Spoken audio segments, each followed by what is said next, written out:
What's up guys, this is Zach with Attack Gaming bringing you a first impressions video for The Last Tinker, a beautiful upcoming platformer from Mini-Me Productions to be released this summer on PC, Mac, and consoles.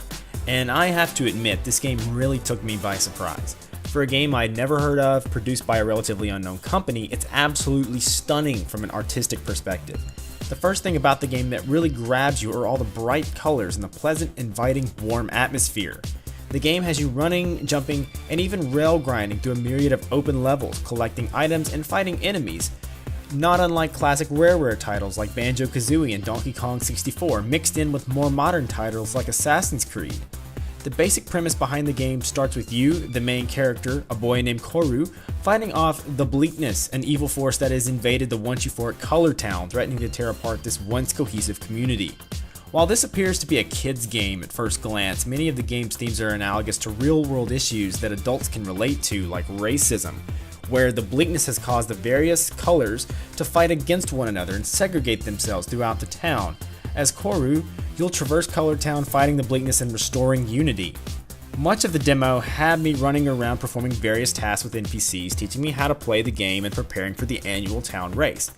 Your character has a health meter, and breaking boxes along the way and defeating enemies also nets you health refills. Traversing the world is as simple as sprinting and pointing your character in a given direction. From time to time, the game will throw an obstacle in your play, such as jumping on platforms before they sink underwater, or forcing you to find an alternate route to a new location. But you have a companion character that behaves similarly to Link's fairy in Ocarina of Time. The little guy hovers above you and at times acts as a waypoint to the next area of the game. When you make it to the gate for the race, you're told that you have to buy a ticket this year. Unfortunately, it's more money than you can afford. You'll be pulling some odd jobs for various NPCs. Performing tasks plays out similarly to performing quests in an MMORPG. You speak to an NPC who communicates with you via chat bubbles like in a comic book, and you'll follow certain steps to be rewarded with cash in the end. Luckily, it doesn't really take long at all to get the funds you need. Along the way, you'll solve some unique puzzles like leading this mushroom character through a patch of farmland, as well as fighting some enemies like the occasion where you're fighting students in a boxing ring. Once you have enough gold, you're off to the races, literally. Not all is as it seems though, as pretty early on one of the characters cheats to win, and when called out, a fight breaks out. Your little buddy is injured, and that night you meet up with the spirit creature that healed your friend and sets you off on an adventure. Sadly enough, this is where the preview ended. Now, I had a great time with this game and I can't wait to experience the full version. All in all, my only real complaint was the combat. It feels similar in a sense to a dumbed down Batman Arkham Asylum. You punch and kick enemies repeatedly and can target different enemies mid-combo. When enemies begin to attack, icons appear over their head. Dodging just doesn't feel quite right. You have to press two buttons simultaneously and your character will just dive in a specific direction.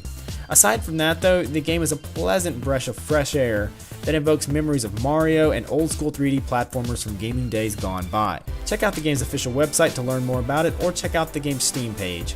For more first impressions videos, news, and original content, subscribe to Attack Gaming's YouTube channel.